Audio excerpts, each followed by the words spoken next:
too little sleep, it's bad for you. When you get too much sleep, you can end up feeling groggy. How do you know what the right amount of sleep for you is? I'm gonna share with you my secret for finding out exactly what your optimal amount of time is for sleeping. This is something that has been so helpful for me in making sure that I wake up feeling refreshed and rejuvenated, and I'm really excited to share it with you today. Now, if you're new to my channel, welcome. I'm Sara Anderson, and I'm so glad that you are here. I put together a PDF for you because while there is one specific secret that's going to help you optimize your amount of sleep, there are just kind of like a few tips and tricks, and having that for reference I think will be a lot more helpful than having to come back to the video. So you can grab that at the link in the description below.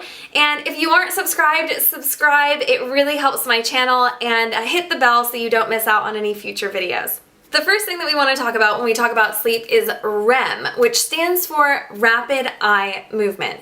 This is the portion of your sleep where if you were watching someone sleep, not that any of us would be watching someone sleep, but hypothetically, if you were watching someone sleep, this is when you would actually see their eyeballs underneath their eyelids moving around very quickly. It's also when you're dreaming. But the thing is, you're not in REM all night long. It's just a crucial part of your sleep for you. It really helps to solidify memories and all sorts of good things. A lot of our sleep, we're not dreaming, we're going through these other phases of our sleep cycle.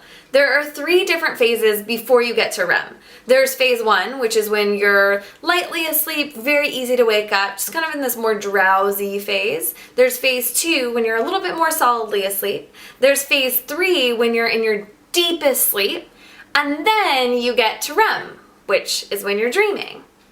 Now, this entire cycle takes about 90 to 110 minutes. So you're actually going through this cycle multiple times throughout a whole night's worth of sleep. Scientists say that you need to get about 4 to 5 cycles per night in order to get a good night's rest. Now, if you're doing the math, you have 90 to 110 minutes per cycle, and you have 4 to 5 cycles in the evening, then you have about 6 to 9 hours of sleep each night. Now, for only those of us who have really long sleep cycles will only get 4 cycles in an evening. Really, we're going to be aiming for 5, because 6 hours of sleep is not enough rest for an adult human. I know that a lot of us are busy and we are not able to get more sleep, but really, if we are treating our sleep, we're optimizing our sleep, and we're going for what we really need, we need more than 6 hours of sleep.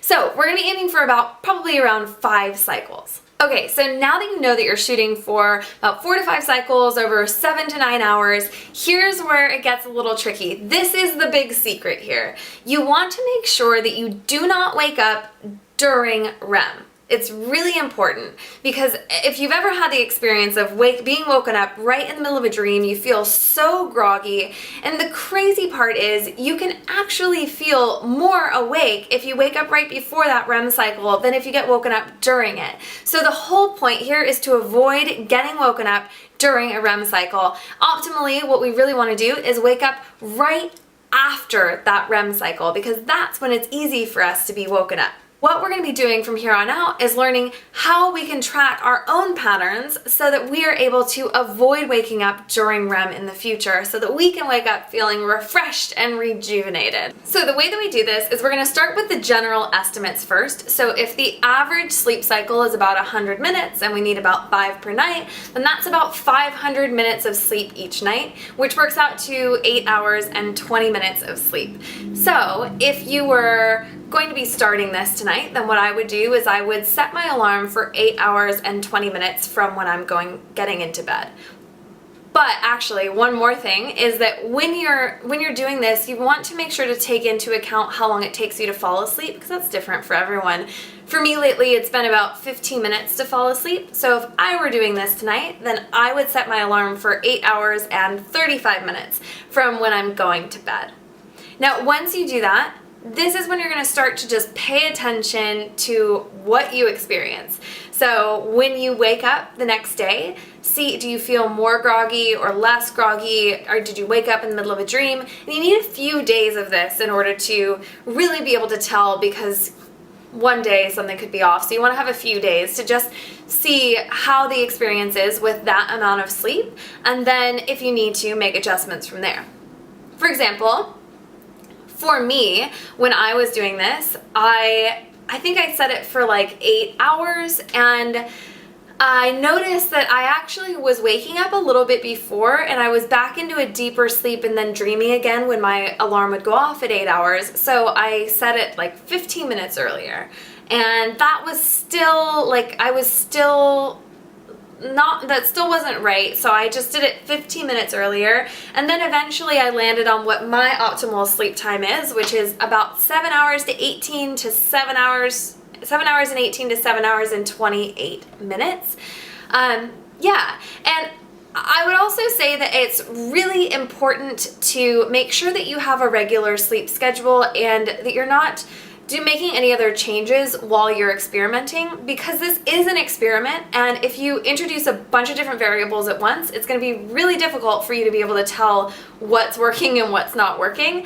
So that's really important. And then also generally, when you learn what your best amount of like sleep time is, you can't just plug that in at any time of the day. For example, I can't just decide to set my alarm for 7 hours and 18 minutes and go to bed at 8 a.m.